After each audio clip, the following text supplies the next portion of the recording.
नमस्कार, बुलेटिन में आपका स्वागत है। मैं हूं आपके साथ आशा सरमाल। चलिए शुरुआत करते हैं बुलेटिन की इस वक्त की बड़ी खबर से। शुरुआत करेंगे कुलगाम से। बड़ी खबर देखने को मिल रही है, जहां पर एक बार फिर से आतंकियों पर लगातार प्रहार यहां पर जारी रखे हुए हैं सुरक्षा बल। और कुलगाम मुठभेड़ में एक आतंकवादी को ठिकाने लगाया गया है, यानी एक आतंकवादी के मारे जाने की खबर सामने आई है। और कश्मीर में 8 दिनों में 8 दहशतगर्द यहां पर ढेर किए गए हैं। और इस साल अभी तक 86 आतंकवादियों का सफाया हो चुका है। इस वक्त की बड़ी खबर आपको बताते चले कश्मीर से सामने आ रही है, जहां पर कश्मीर में सुरक्षा बलों का आतंक पर लगातार करारा प्रहार देखने को मिल रहा है। और कुलगाम मुठभेड़ में एक आतंकवादी को मार गिराया गया है। और कश्मीर में 8 दिनों में 8 दहशतगर्द अभी तक ढेर किए जा चुके हैं। और एक साल की अगर बात करें तो अभी तक आप देखिए 86 आतंकवादियों का सफाया हो चुका है। कल पूरी तरह से आपने देखा था कि बांडीपुरा के अंदर किस तरह से आतंकियों पर नकेले कसने का काम शुरू किया गया था। 3 आतंकवादी वहां पर ढेर किए गए थे, जो बताया जा रहा था कि लश्कर ए तैयबा से ताल्लुक रखते हैं। लेकिन इस वक्त की बड़ी खबर आप देखिए कुलगाम से निकलकर सामने आ रही है, जहां पर लगातार करारा जो प्रहार है वो देखने को मिल रहा है। करारा प्रहार सुरक्षा बलों की तरफ से आतंकियों पर करने की कोशिश यहां पर जारी रखी हुई है। और एक आतंकी के मारे जाने की खबर सामने आई है। फिदा हुसैन हमारे साथ जुड़ चुके हैं। फिदा, इस वक्त की क्या कुछ अपडेट? देखिए आशा, मैं आपको बता दूं कि उत्तर से लेकर दक्षिण कश्मीर तक अगर हम बात करें तो सुरक्षा बलों को जिस तरह से आज एक बार फिर दक्षिण कश्मीर का जिला कुलगाम का महद गुफन जो यारीपुरा में पड़ता है, वहां पर जो सुबह तड़के सुरक्षा बलों को एक सूचना मिलती है कि एक मिलिटेंट जो है वो इलाके में है। तो उसके बाद जब सिक्योरिटी फोर्सेस वहां पर पहुंची तो दोनों तरफ से गोलियां चली और इन गोलियों में से एक मिलिटेंट जो है वो हलाक हुआ है। उसके बाद अगर देखा जाए तो इलाके को देखते हुए, वहां पर टोपोग्राफी को देखते हुए सुरक्षा बलों की इजाफी टुकड़ियां जो है वो वहां पर पहुंचा दी गई है अमन कानून को बाहर रखने के लिए। जहां पर सीआरपीएफ की इजाफी नफरी, जम्मू कश्मीर पुलिस की इजाफी नफरी और जो अंदर ऑपरेशन में इंडियन आर्मी के साथ साथ कुलगाम पुलिस जो है, जो लगी थी कि शायद पहले ये खबर थी कि 1 से 2 मिलिटेंट हो सकते हैं। उसके बाद एक मिलिटेंट जो है इसमें हलाक हुआ है। उसके बाद अगरचे जो सर्च ऑपरेशन है उसको और तेज किया गया है वहां पर, क्योंकि सूचना यही थी सुरक्षा बलों को कि शायद वहां पर 2 मिलिटेंट हो सकते हैं। लेकिन एक मिलिटेंट के हलाक होने की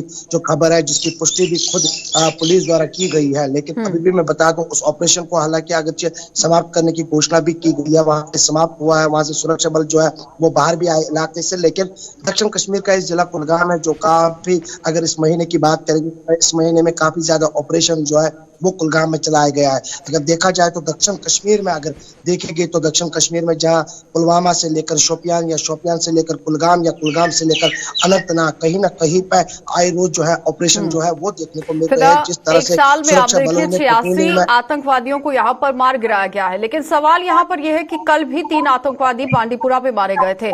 उसके बावजूद भी देर रात से ही देखा जा रहा था कि किस तरह से सर्च ऑपरेशन भी चलाए जा रहे थे। कुलगाम में आज एक और बड़ी घटना देखने को मिल गई है। क्या लगता है कि आतंकियों के अंदर बौखलाहट जिस तरह से देखने को मिल रही है, इसी वजह से गतिविधियां यहां पर करने की फिराक?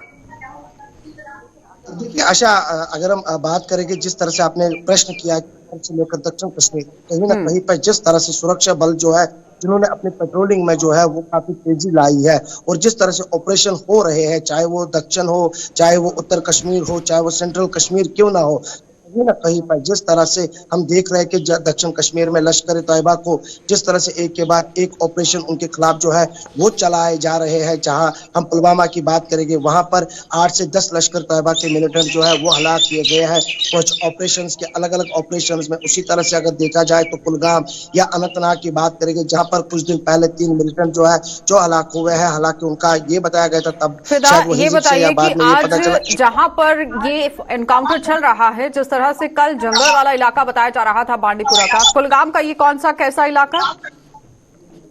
देखिए बिल्कुल ये जंगल इलाका नहीं है, और जो महद गफन इलाका है जो यारीपुरा में पड़ता है, काफी ज्यादा जो वहां पे लोग हैं वो रहते हैं उन इलाकों में, और ये कुलगाम से कुछ ही किलोमीटर की दूरी पे पड़ता है।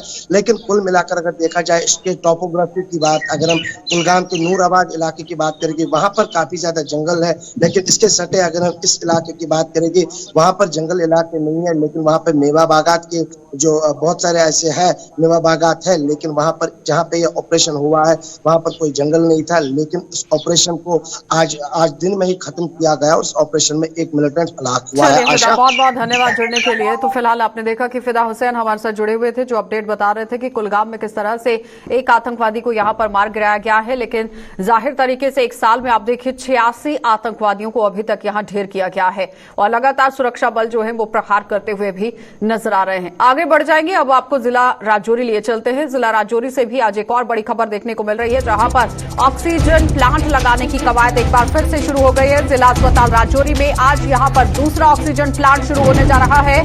750 एलपीएम का ऑक्सीजन प्लांट जिले की आवाम को यहां समर्पित होगा और इससे पहले अस्पताल में 1000 एलपीएम का ऑक्सीजन प्लांट चल रहा था और साथ ही साथ कोरोना की संभावित तीसरी लहर से निपटने के लिए पूरी तरह से तैयारियां यहां जोरों शोरों पर शुरू कर दी गई है। इस वक्त की बड़ी खबर जिला राजौरी से, जहां पर आज दूसरा ऑक्सीजन प्लांट लगाया जाएगा जिसकी क्षमता 750 एलपीएम बताई जा रही है। इससे पहले 1000 एलपीएम का ऑक्सीजन प्लांट यहां पर चल रहा है जो लोगों को सेवाएं दे रहा है। लेकिन सबसे बड़ी बात यहां पर यह है कि तीसरी लहर से निपटने के लिए अब कहीं ना कहीं तैयारियां जोर शोर से करते हुए अस्पताल प्रशासन देखे जा रहे हैं, क्योंकि लगातार आप देखिए कोरोना को लेकर बातचीत करना बहुत जरूरी है, क्योंकि आने वाले समय में अगर तीसरी लहर दस्तक देती है तो किस तरह से काम होगा ये देखने वाली बात है। और उसी को मद्देनजर रखते हुए अस्पताल प्रशासन यहां कमर कसता हुआ नजर आ रहा है। पहले 1000 एलपीएम ऑक्सीजन प्लांट यहां पर चल रहा है, लेकिन आज दूसरे ऑक्सीजन प्लांट को स्थापित किया जाएगा जिसकी क्षमता 750 एलपीएम बताई जा रही है। और जाहिर तरीके से जो मरीज यहां अस्पताल के अंदर पहुंचेंगे उसको इसका लाभ मिलेगा और उन्हीं लोगों के लिए यहां पर पूरा बंदोबस्त करने की कोशिश की जा रही है। स्वास्थ्य सुविधाएं फराहम करने की कोशिश की जा रही है कि आखिर अगर यहां पर कोई भी नागरिक पहुंचता है, मरीज यहां पर पहुंचता है, तो जाहिर तरीके से उन्हें स्वास्थ्य सुविधाएं फराहम कराना अस्पताल की जिम्मेदारी बनती है, अस्पताल प्रशासन की जिम्मेदारी यहां पर बनती है। लेकिन सबसे बड़ा सवाल आप देखिए, तीसरी लहर से निपटने के लिए किस तरह से अब अस्पताल प्रशासन यहां कमर कसता हुआ नजर आ रहा है। इस वक्त की बड़ी अपडेट आप देखिए जिला राजौरी से देखने को मिल रही है, जहां पर आज एक और ऑक्सीजन प्लांट जो है वो शुरू होने वाला है और ऑक्सीजन प्लांट शुरू होने की बाद यहां किस तरह से आम जनता को सहूलियत मिलेगी, स्वास्थ्य सुविधाएं मिलेंगी, ये देखने वाली बात है। जमशेद मलिक हमारे साथ जुड़ चुके हैं। जमशेद, जिस तरह से आज एक और सौगात ही इसे कहेंगे आम लोगों के लिए, यानी जो मरीज यहां अस्पताल के अंदर पहुंचने वाले हैं उनके लिए पूरी तरह से यहां कमर कसता हुआ अस्पताल प्रशासन देखा जा रहा है। जमशेद, मेरी आवाज पहुंच रही है? जमशेद तक हमारी आवाज तो नहीं पहुंच रही है, लेकिन एक बड़ी अपडेट लेना इनसे बहुत जरूरी है कि आखिर किस तरह से यहां पर काम जो है वो अब यहां होता हुआ नजर आएगा, क्योंकि अस्पताल प्रशासन के अंदर पूरी तरह से जिम्मेदारियां निभाने का दावा किया गया था। आज उसी पर काम करने की कोशिश की जा रही है। लेकिन सबसे बड़ी बात यहां पर यह है, जमशेद आप मुझे सुन पा रहे हैं? जी गुरुजी। जमशेद, ये बताइए, आज जिस तरह से ऑक्सीजन प्लांट एक बार फिर से यहां पर स्थापित करने की कवायद जो है वो शुरू होगी, कहीं ना कहीं मरीजों को राहत मिलेगी? जी गुरुजी, बिल्कुल। अगर ये कहें कि पिछले 2 महीने में दूसरा oxygen plant medical college Rajouri में लगाया गया, इससे पहले 1000 लीटर पर मिनट वाली कैपेसिटी का ऑक्सीजन प्लांट लगाया गया, क्योंकि कोविड उस वक्त बहुत पीक पे था और राजौरी में हालात बहुत ज्यादा खराब थी। उसको देखते हुए अगर हम ये कहें कि तीसरी लहर के लिए भी राजौरी में तैयारियां शुरू कर दी गई हैं मेडिकल कॉलेज की तरफ से, गलत नहीं होगा, क्योंकि आज एक और ऑक्सीजन प्लांट का उद्घाटन होना है जिसकी कैपेसिटी 750 लीटर पर मिनट है। इस वक्त हमारे साथ medical college superintendent doctor Mahmood ji भी, इनसे भी बात करेंगे, गुरु जी बात करने की कोशिश करेंगे। डॉक्टर साहब, जिस तरह यहाँ दूसरा लगाया गया, इससे कितना फायदा होगा? क्योंकि अगर ये कहें कि पहले से ही कहा जा रहा है कि तीसरी लहर आ सकती है, हालांकि राजौरी में कोविड का बहुत ज्यादा कहर रहा, किस तरह की? देखिए, जैसे आपने कहा कि तीसरी लहर आने की आशंका है, तो हम तो कामना करते हैं कि ऐसा नहीं हो। यदि ऐसा होता है तो हमारे हॉस्पिटल की प्रिपेयर्डनेस, चाहे हॉस्पिटल की स्ट्रेंथनिंग की बात हो, इंफ्रास्ट्रक्चर की या हमारे ह्यूमन रिसोर्स की ट्रेनिंग्स की बात हो, उसके लिए हम पूरा प्रिपेयर्ड हैं और हमारा स्टाफ और हमारा हॉस्पिटल जो है वो सक्षम है। जैसे आज आप देख रहे हो कि हमारा 2250 लीटर पर मिनट का एक प्लांट है जिसका जो सिविल वर्क है वो कंप्लीट हो चुका है और उसका एक भाग जो है 750 लीटर वो वर्दी डिस्ट्रिक्ट डेवलपमेंट मिशन के हाथों जो है उसका उद्घाटन आज हो रहा है। बच्चे चपेट में मैं आएंगे आपको बताऊं, और वो लोग चपेट में आएंगे जिन्हें कोरोना नहीं हुआ है। पर मिनट का क्या प्लांट यहाँ जो है पर वो निकू पहले से वार्ड ही वगैरह कुछ पिछले बनाए 2.5 गए हैं महीने से बच्चों के काम लिए? कर रहा है। हमारे 75 बेड जो है पहले से ही कवर थे। तो सवाल ये है कि जिस तरह कहा जा रहा है कि तीसरी लहर में बच्चे इफेक्ट तो वार्ड राजौरी में तैयार की गई, क्योंकि ऑक्सीजन की अगर हम बात करें कोविड में ऑक्सीजन की कमी नहीं रही। तीसरी लहर अगर बच्चों इफेक्ट होती है तो कि इनको यहाँ बनाए गए। देखिए, जैसे आपने बच्चों की बात की कि थर्ड वेव जो है इसमें बच्चों के संक्रमण की आशंका जो है वो ज्यादा है, उसको देखते हुए हमने पीडियाट्रिक आईसीयू की एक स्थापना की है, जिसका सिविल वर्क जो है वो कंप्लीट है, उसकी मशीनरी इक्विपमेंट हमने प्रोक्योर करी है। तो इसके साथ साथ जो है हमारा 10 बेडेड जो है न्यू बॉर्न जो है केयर यूनिट वो ऑलरेडी फंक्शनल है। 20 बेडेड जो है वो हमने पीडियाट्रिक वार्ड जो है वो अलग से क्रिएट कर रही है, आइसोलेशन वार्ड। तो मैं ये कहूंगा कि अगर बच्चों में ऐसी कुछ आशंका होती है इन्फेक्शन की, तो उसके लिए भी हमारा हॉस्पिटल और हम जो है पूरे तरीके से सक्षम है, हम उसको काउंटर करेंगे, हम उसके जो है पेंडेमिक को फाइट करेंगे। शुक्र जी, आपने देखा ये थे हमारे साथ मेडिकल कॉलेज सुपरिटेंडेंट। मंदिर जो हम आपको पहले ये दिखा लेते हैं, जो नया ऑक्सीजन प्लांट यहाँ लगाया गया है। इससे पहले राजौरी में 2 महीने पहले 1000 लीटर पर मिनट वाला ऑक्सीजन प्लांट लगाया गया था, और उसके बाद आप ये 750 लीटर पर मिनट। इससे ये बात जरूर साफ हो जाती है कि अगर तीसरी लहर भगवान ना करे अगर आती है, तो अगर आती भी है तो राजौरी में उसके लिए यानी आज जिला राजौरी के लोगों को एक बहुत बड़ी सौगात जो है वो मिलने वाली है कि अगर कोई भी मरीज अस्पताल के अंदर पहुंचता है तो उन्हें स्वास्थ्य सुविधाएं किस तरह से फराहम होंगी, इसको लेकर अस्पताल प्रशासन पूरी तरह से काम करता हुआ नजर आ रहा है। जी बिल्कुल, अगर ये कहें कि क्योंकि दूसरी लहर के लिए जिस तरह पूरा मुल्क भी तैयार नहीं था, उस तरह राजौरी भी तैयार नहीं था। इसलिए राजौरी में मरने वालों की संख्या बहुत ज्यादा बढ़ी। अगर राजौरी में दूसरी लहर की बात करें, मरने वालों की संख्या 225 के पार पहुंच गई थी, और बहुत ज्यादा लोग इससे अफेक्टेड हुए थे। और सबसे बड़ी बात ये रही कि राजौरी में कभी ऑक्सीजन की कमी नहीं आई है, मगर ऑक्सीजन की कमी को और कम करने के लिए यहाँ पहले एक ऑक्सीजन प्लांट लगाया गया, अब दूसरा लगाया गया। इसके बाद ये कहा जा रहा है कि एक ऑक्सीजन प्लांट अभी राजौरी में और लगाया जाएगा मेडिकल कॉलेज के अंदर। हालांकि जिस तरह तीसरी लहर के लिए बच्चों के लिए यह खतरा बताया जा रहा है, इसको देखते हुए यानी स्वास्थ्य सुविधाएं फराहम हो अच्छे से लोगों को, उसके लिए काम यहाँ पर चलता हुआ नजर आ रहा है। बहुत बहुत धन्यवाद जमशेद जुड़ने के लिए। तो फिलहाल आपने देखा कि जमशेद ग्राउंड जीरो से हमारे साथ जुड़े हुए थे, जो बता रहे हैं कि किस तरह से 750 LPM की क्षमता का ये जो ऑक्सीजन प्लांट है वो यहाँ पर आज शुरू कर दिया जाएगा, आम जनता को भी इसे समर्पित कर दिया जाएगा। लेकिन सबसे बड़ा बात यहाँ पर यह है, बड़ा सवाल यहाँ पर यह है कि जिस तरह से मरीज जिला राजौरी के अस्पताल के अंदर पहुंचेंगे, उन्हें ये सारी सुविधाएं फराहम कराने का बीड़ा अस्पताल प्रशासन ने उठा लिया है, और अब यहां अस्पताल प्रशासन पूरी तरह से कमर कसता हुआ नजर आ रहा है। आगे बढ़ जाएंगे, जिला सांबा आपको लिए चलते हैं। जिला सांबा में भी आपको दिखा देते हैं कि सरकारी काम अब किस तरह से कछुआ चाल यहां पर चलते हुए नजर आ रहे हैं, क्योंकि सरकारी परियोजनाओं की कछुआ चाल लोगों के लिए आफत बन चुकी है। और सांबा में 3 सालों में भी यहां नहीं बन पाई है करीब 15 किलोमीटर सड़क, और जिले के सुंब इलाके की सांबा के साथ यहां नहीं हो रही है कनेक्टिविटी, और आधा अधूरा काम लोगों के लिए अब जी का जंजाल बन चुका है। इस वक्त की बड़ी खबर आप देखिए, लगातार यहां पर आम लोगों को जिस तरह से समस्याएं झेलनी पड़ रही हैं, इस पर मंथन करना बहुत जरूरी है, क्योंकि आए दिन लगातार खबरें जो है वो प्रसारित की जाती हैं कि आम जनता को सुविधाएं फराहम नहीं हो रही हैं, लेकिन उसी का जीता जागता सबूत आज आपको जिला सांबा से दिखाया जाएगा। सरकारी परियोजनाओं की कछुआ चाल की वजह से आम लोग किस तरह से परेशानी के सबब से गुजरते हुए नजर आ रहे हैं, और सांबा में 3 सालों में भी यहां करीब 15 किलोमीटर सड़क नहीं बन पाई है, जिसका जिला सुंब इलाके की जो सड़क है वो सांबा के साथ नहीं जुड़ पाई है। अभी तक इसकी कनेक्टिविटी नहीं हो पाई है, और आधा अधूरा काम होने की वजह से लोगों को काफी परेशानियां झेलनी पड़ रही है। यानी एक जिला जो कि सांबा और दूर दराज का इलाका सुंब क्षेत्र, यहां पर अभी भी रोड की कनेक्टिविटी अच्छे से नहीं बन पाई है, और जाहिर तरीके से यहां सवालिया निशान अब सड़क विभाग पर भी लगता हुआ नजर आता है कि आखिर अभी तक यहां 15 किलोमीटर सड़क क्यों नहीं बन पाई है। साफ तस्वीरों में आप देखिए क्या हालात यहां पर बने हुए हैं। और सुंब एक ऐसा क्षेत्र है जहां पर 7 नाले रास्ते में पड़ते हैं, और 7 नाले इन लोगों को पार करके अपने घर तक जाना है। लेकिन इन नालों पर किस तरह से काम होना चाहिए था, इस पर विभाग को संज्ञान लेना बहुत जरूरी था। लेकिन अभी तक कनेक्टिविटी क्यों नहीं हो पाई है, ये बहुत बड़ा सवाल है, और बार बार प्रशासन से भी लोगों ने गुहार लगाई है, लेकिन अभी तक इस पर कोई भी काम होता हुआ नजर नहीं आया है। साफ तस्वीरों में आप देखिए बरसात के समय में किस तरह से ये लोग इस सड़क से निकलते हुए नजर आते हैं, और कहीं ना कहीं परेशानी के सबब से अब यहां गुजरते हुए नजर आ रहे हैं। ऋषि, जिस तरह से सुंब इलाके की बात हो रही है, रोड कनेक्टिविटी अभी भी नहीं, क्या लगता है कि विभाग आज भी क्यों काम नहीं कर पाया? पिछले दशकों की अगर हम बात करें तो सुंब इलाके के लोगों को आज तक सड़क संपर्क नहीं मिल पाया। और अगर बात करें तो 2017 में इसका काम शुरू भी हुआ। आदरणीय जो यहाँ के हमारे सांसद हैं उन्होंने इसका यहाँ पर रिबन भी काटा था, यानी फाउंडेशन स्टोन रखा था। लेकिन आज 4 साल हो चुके हैं। 13 किलोमीटर जो सुंब इलाका सांबा से पड़ता है, डिस्टेंस 13 किलोमीटर, ये 13 किलोमीटर तक का अभी रास्ता नहीं बन पाया। और यहाँ के लोग अपना पूरी तरह से शहरों में कटा हुआ महसूस करते हैं।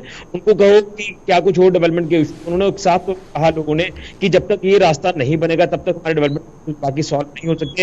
यही इशू सॉल्व हो जाए तो ये सबसे बड़ी डेवलपमेंट जो सुंब इलाके के लोगों को देखने को मिलेगी। लेकिन आज तक 4 साल हो चुके, काम शुरू हुए, लगातार बीच में कई तरह के अलग अलग बहाने लगाए जाते हैं कि हेड क्लोज हो चुका है, जहाँ जिस हेड के तहत पैसा आता है वो पैसा आके सैंक्शन नहीं हो पा रहा है, फंड्स की कमी है, हमारे पास मटेरियल की कमी है। इस तरह के लगातार जो तर्क दिए जाते हैं। लेकिन कहीं ना कहीं आज सुंब के लोग जो दरबदर ऋषि, ये बताइए कि सुंब जो इलाका है इस तक पहुंचने के लिए 7 नाले पार करने हैं, जहां पर पुल की व्यवस्था होना बहुत जरूरी है। कई बार वहां पर बनाए भी गए हैं, पुल के लिए कुछ वॉल्स खड़ी करी गई थी, निशानदही भी हुई है। साथ में ITI कॉलेज के लिए भी यहां पर पूरी भूमि जो है वो देखी गई थी और उस पर बिल्डिंग का काम भी शुरू हुआ था। लेकिन मटेरियल वहां तक पहुंचाने के लिए भी सड़क संपर्क होना बहुत जरूरी था, एक बात। दूसरी ये कि जो 7 नाले हैं उस पर अभी तक पुल नहीं बन पाया है, तो जाहिर तरीके से कनेक्टिविटी कैसे होती? बिल्कुल, मैं आपको बता रहा हूँ कि ये 7 नाले सुंब तक में जो क्रॉस करने पड़ते हैं। और जब बरसात आती है यहाँ पर भारी पानी हो जाता है। आपने पिछले दिनों में भी देखा कि किस तरह से यहाँ पर एक कार फंस जाती है। इससे पहले भी कई गाड़ियां यहाँ पर जब बाढ़ आ जाती है तो गाड़ियां फंस जाती हैं। पूरी तरह से रोड कनेक्टिविटी नहीं है, लोगों को खुद रास्ता जो है वो चलने के लिए बनाना पड़ता है। लेकिन हम बात करते हैं आधुनिक युग की, हम बात करते हैं कि सरकारों की, सरकारों ने क्या किया और अभी एट प्रेजेंट जो सरकारें उन्होंने क्या किया। लगातार लोगों को सिर्फ आश्वासन दिया जाता है। और ये जो सुंब रोड में आपको बता रहा हूँ, ये अब मात्र एक वोट बैंक राजनीति का एक अखाड़ा बन चुका है। यानी जब भी इलेक्शन पास आती है तो इस सुंब रोड का जो मुद्दा वो गर्मा जाता है कि हम बना कर देंगे, हम बना कर देंगे। लेकिन इलेक्शन हो जाती है, कुर्सियां भी संभाल ली जाती है, लेकिन ये रास्ता नहीं बन पाता। और ITI कॉलेज का जो आप जिक्र कर रहे हैं, यहाँ तक गाड़ियां पहुंच नहीं पाती। मटीरियल को लेकर ये लगातार बहाने लगाए जाते हैं कि अब मटीरियल किस तरह से पहुंचेगा, रास्ता ही नहीं है। यानी वोट बैंक बटोरने का एक जरिया बन चुका है सुंब क्षेत्र। कई बार यहाँ पर दावे भी पेश किए गए हैं ऋषि, लेकिन वो भी फिसड़ी ही साबित हुए हैं। लेकिन इस पर सरकार को ना कुछ कहते हुए, क्योंकि इस वक्त यहाँ पर LG प्रशासन है और LG प्रशासन को गौर करना बहुत जरूरी था। पहले यहाँ कई सरकारें आई हैं, कई चली गई हैं, पल्ला भी झाड़ती हुई नजर आई हैं। लेकिन अब यहाँ पर विभाग पर भी सवालिया निशान उठ रहा है कि आखिर किस वजह से देरी हो रही है और क्यों यहाँ काम नहीं हो पा रहा। देखिए, विभाग की एक और यहाँ पर बात सामने आई कि विभाग के अधिकारियों से जब यहाँ के नुमाइंदों ने पूछा, जब लोगों ने पूछा कि हमारा संपर्क टूटा है, हमारे बच्चे कैसे पढ़ेंगे, हमारे बच्चे आगे किस तरह का फ्यूचर सिक्योर पाएंगे, तो विभाग का तर्क क्या है, उन्होंने बोला कि इस बार हमारे पास फंड्स खत्म हो चुके, जो पहले इंस्टॉलमेंट आती है वो पूरा का पूरा पैसा लग जाता है। लेकिन जो मटेरियल को लेकर हम बात करते हैं तो कहा जाता है कि जो ठेकेदार है उसने जो काम किया उसका पैसा नहीं मिल पाया, इसलिए आगे काम नहीं हो पा रहा। 1 करोड़ की लायबिलिटी जो बताई जाती है, इस तरह के बहाने जो वो विभाग की और जो ठेकेदारों की बात है उसका साफ तौर पर जनता पर पड़ रहा है कि जनता ने जो उम्मीद लगाई थी कि 2017 से काम शुरू हुआ तो लगभग 1 साल के अंदर काम खत्म होना चाहिए था। लेकिन आज 4था साल लग गया है, अभी तक काम कंप्लीट नहीं हो पाया। और सिर्फ ये राजनीतिक मुद्दा अखाड़ा ये यानी एक तो राजनीति चल रही है और दूसरा यहाँ पर विभाग जो है वो भी लापरवाही करता हुआ फंड्स का हवाला देता हुआ नजर आ रहा है। एक चीज आपको बता दूं, यहाँ पर एक देवस्थान पड़ता है, प्रसिद्ध ऐतिहासिक देवस्थान है बाबा शिवो जी का। यहाँ जम्मू कश्मीर के कोने कोने से लोग माथा टेकने आते हैं, जम्मू कश्मीर के बाहर से लोग माथा टेकने आते हैं। सुंब से लगभग 6 किलोमीटर आगे की दूरी पर बाबा का स्थान है। तो टोटल सांबा से 19 किलोमीटर तक का ये जो पूरा डिस्टेंस है ये कवर कर पहुंचना पड़ता है। लेकिन मुझे लगता है शायद जब बरसात आती है तो ये पूरा का पूरा सांबा जिला से शहरों से इसका संपर्क तरह से टूट जाता है। वो कई बार यहाँ पर मुसीबत में फंसे हैं, लेकिन कोई हल होता हुआ ऋषि, रोड विभाग के किसी आलाधिकारी से बातचीत करने की कोशिश की गई कि आखिर क्यों यहाँ पर सिर्फ और सिर्फ फंड्स का हवाला देकर ये पल्ला झाड़ दिया जाता है? देखिए, कई बार बात की गई है, सिर्फ तर्क और आश्वासन दिए जाते हैं। ग्राउंड पर आप आकर देखेंगे तो हालत आपके सामने आपको पता चल जाएगी कि लोग किस तरह से अपनी जिंदगी को जोखिम में डालकर नाले क्रॉस करते हैं और अपने गंतव्य तक पहुंचते हैं। अभी तो स्कूल फिलहाल बंद है, लेकिन उन स्कूली बच्चों को पूछिए जो इन नालों को क्रॉस कर स्कूलों तक पहुंचते हैं या लोग दफ्तरों तक पहुंचते हैं, और दूसरी तरफ दफ्तरों में जब लेट पहुंचते हैं तो ये बताया जाता है कि हम ये नाले क्रॉस कर आए। लेकिन उस समय जो अधिकारी है वो उन लोगों की एक नहीं सुनते, यानी कई लोग पूरी तरह से बेहाल हो चुके हैं। इस रास्ते को लेकर लगातार चलिए। लोग ये कह रहे हैं कि अब चिल्लाते हुए नजर आते हैं, लेकिन अभी तक कोई हल नहीं हो रहा। ये बहुत बड़ी इस चलिए समय ऋषि, चिंता बहुत की बहुत एक धन्यवाद जुड़ने बात के लिए। तो है। फिलहाल आपने देखा कि ऋषि खजूरिया हमारे साथ जुड़े हुए थे, जो बता रहे हैं कि किस तरह से यहाँ पर काम जो है वो नहीं होता हुआ नजर आ रहा है। सरकारी परियोजनाएं पूरी तरह से कछुआ चाल की तरह चलती हुई नजर आ रही हैं, जिसका खामियाजा आम जनता भुगतती हुई नजर आ रही है। क्योंकि आम लोग भी यहाँ आरोप लगाते हुए नजर आ रहे हैं कि जब चुनाव सर पर रहते हैं तो हर कोई यहां पहुंचता है और दावा भी करता है, लेकिन जैसे ही कुर्सी पर बैठता है उसे शुभ क्षेत्र की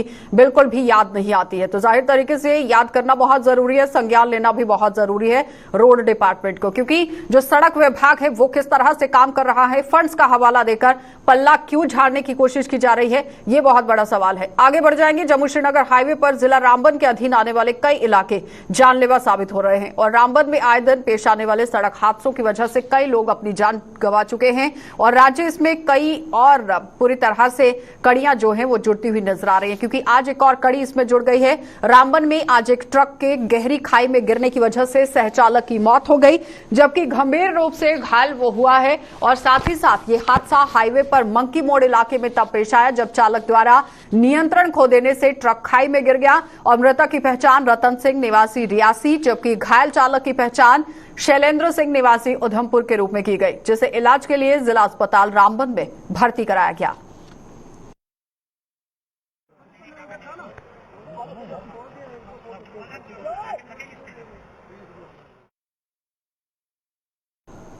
तो जम्मू के नरवाल इलाके में स्थित पीएचई के स्टोर में बीती देर रात आग लग गई और संदिग्ध परिस्थितियों में लगी ये आग स्टोर में यहां पर रखे हुए सामान को जलाकर राख कर गई है।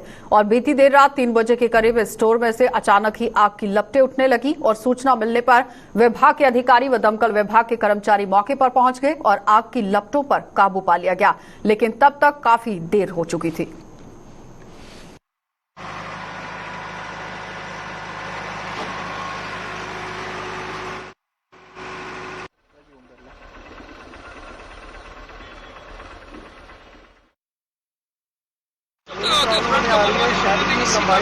नहीं भाई मैं तो सामान काफी ज्यादा और इसका जो अंदर जाने का जरिया है वो एक ही दरवाजा है। इसके अलावा कोई और एग्जिट इसको था नहीं, तो उससे हमें बहुत दिक्कत आ रही है। अब हमने जेसीबी मंगवाई है, काफी देर से मशक्कत कर रहे हैं हम इस आग पर, तो अब हम जेसीबी की मदद से आग में काबू पाएंगे। तो जम्मू के नरवाल इलाके में नए बस स्टैंड से बसों की आवाजाही शुरू होने के बाद सख्ते में आए हुए शहर के पुराने बस स्टैंड के दुकानदारों ने अब यहां पर आशा की किरण जो है वो देखने की कोशिश की है। उन्हें अब यहां आशा की एक किरण जो है वो नजर आती हुई नजर आई है और पुराने बस स्टैंड के दुकानदारों का काम धंधा ठप हो चुका था। लेकिन अब नए बस स्टैंड से निकालने वाली जो गाड़ियां हैं, यहां पर जब वो गाड़ियां यहां से निकल रही हैं तो निकलने वाली गाड़ियों को पुराने बस स्टैंड में भी कुछ समय रुकने की इजाजत दी गई है। तो जम्मू के एआरटीओ ने इन दुकानदारों से मुलाकात कर इन्हें आश्वासन दिया है कि इस बस स्टैंड में भी बसों को कुछ समय रोकने का फैसला लिया गया है और इन दुकानदारों ने प्रशासन से बीसी रोड पर खड़ी रहने वाली गाड़ियों को भी पुराने बस स्टैंड के भीतर आने की इजाजत देने की मांग की, ताकि उनका कारोबार पटरी पर लौट सके। जहाँ पे एआरटीओ जी जहाँ पे आए थे तो उनसे हम मिले तो उन्होंने हमें आश्वासन दिया कि नए बस स्टैंड से जो बस निकलती है तो 5 या 10 मिनट पुराने बस स्टैंड में भी होके जहाँ से जाएगी। तो हमने भी उसका वेलकम किया है। कम से कम 5-10 मिनट जहाँ पे बस रुके, जो इधर सवारी होती है खड़ी होती है वो जो बैठी होती है, कम से कम उस बस में बोर्डिंग हो जाए तो वो जहाँ से जा सके। तो और थोड़ा बहुत दुकानदारों का यह सिलसिला काम धंधा थोड़ा चलता रहेगा। इसके अलावा हम सरकार से ये भी गुजारिश करते हैं, बीसी रोड पे जो गाड़ियाँ खड़ी हैं ऐसे हैं तो उनको बस स्टैंड ये खुला मैदान बन गया है यहाँ पे, तो यहाँ पे लाई जाए। एक तो बस स्टैंड में अंदर आने से जेडीए का रेवेन्यू बढ़ जाएगा और दुकानदारों की रोजी रोटी भी चलती रहेगी। हम ये भी ये चाहते हैं। और दुकानों का जो टाइम है अब बढ़ा दिया जाए, क्योंकि लेट बसें भी आती हैं तो दुकान होटल और रेस्टोरेंट के बाहर का टाइम तो बढ़ गया है, 10 बजे तक हो गया है, मगर दुकानों का टाइम 7 बजे का ही है। तो हम सरकार से गुजारिश करते हैं दुकानों का टाइम भी बढ़ाया जाए। Madam ARTO general bus stand में आए थे, उन्होंने राउंड लगाया पूरा और कुछ बसों वालों ने भी उनके साथ मीटिंग की और उन्होंने हमको विश्वास दिलाया कि हम कोशिश करेंगे कि जो बस उधर अंदर से आएगी नए बस स्टैंड से वो इधर कम से कम 5-7 मिनट रुकेगी और उससे हमारे जो दुकानदार हैं उनका भी थोड़ा, इधर वाले दुकानदार हैं उनका भी रोज़गार चलता रहेगा। और दूसरा जो हमने गवर्नमेंट के आगे, प्रशासन के आगे अपील की थी कि जो BC रोड का जाम है उसको ख़त्म करने में हमारी मदद कीजिए। उसमें एक तो जो जाम लगता है उसमें सबको सहूलतें मिलेगी और दूसरा अगर अंदर हमारे इधर कोई चीज़ें आ जाती हैं तो गवर्नमेंट को उसका रेवेन्यू भी मिलेगा और हमारा रोज़गार भी चलता रहेगा। ऐसे किसी की जो परेशानी है वो दूर हो जाएगी सब।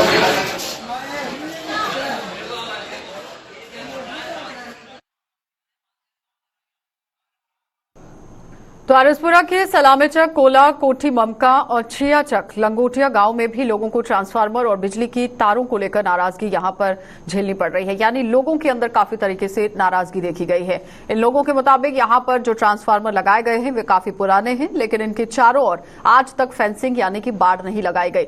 और साथ ही ये भी कहा गया है कि यहां पर बिजली की जो तारें हैं वो झरझर हो चुकी हैं, जिससे कभी भी कोई भी बड़ा हादसा हो सकता है और जल्द से जल्द इन तारों को यहां बदला जाना चाहिए। लोगों ने बिजली विभाग से इस और ध्यान देने की अपील की है ताकि समय रहते हादसा ना हो सके यहां पर और हादसे को बचाया जा सके।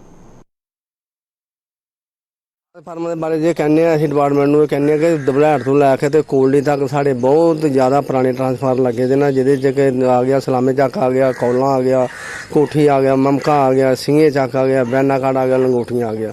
ਅਸੀਂ ਡਿਪਾਰਟਮੈਂਟ ਨੂੰ ਕਹਿੰਦੇ ਆ ਕਿ ਇਹਦੇ ਆਲੇ ਦੁਆਲੇ ਜੰਗਲੇ ਵੱਜੇ ਜਾਣ, ਬੱਚੇ ਵੀ ਅੱਗੇ ਪਿੱਛੇ ਖੇਲਦੇ ਨੇ, ਯਾਨੀ ਕਿ ਜਾਨਵਰ ਵੀ ਲੋਕਾਂ ਦੇ ਨਹਿਰ ਦੇ ਉੱਪਰ ਚੂਕਦੇ ਨੇ, ਤਾਂ ਕਿ ਅਸੀਂ ਇਹ ਕਹਿਣਾ ਚਾਹੁੰਦੇ ਆ ਕਿ ਇਹਦੇ ਨਾਲ ਯਾਨੀ ਕਿ ਲਾ ਕੇ ਕੋਈ ਹਾਦਸਾ ਨਾ ਹੋਏ। ਨੰਬਰ 2 ਇਹ ਕਿ ਤਾਰਾਂ ਦੀ ਵੀ ਮਾਲੀ ਹਾਲਤ ਜਿਹੜੀ ਆ ਬਹੁਤ ਖਰਾਬ ਹੈ। चलिए, बुलेटिन में फिलहाल इतना ही। देश और दुनिया की खबरों के लिए आप देखते रहिए गुलिस्तान न्यूज।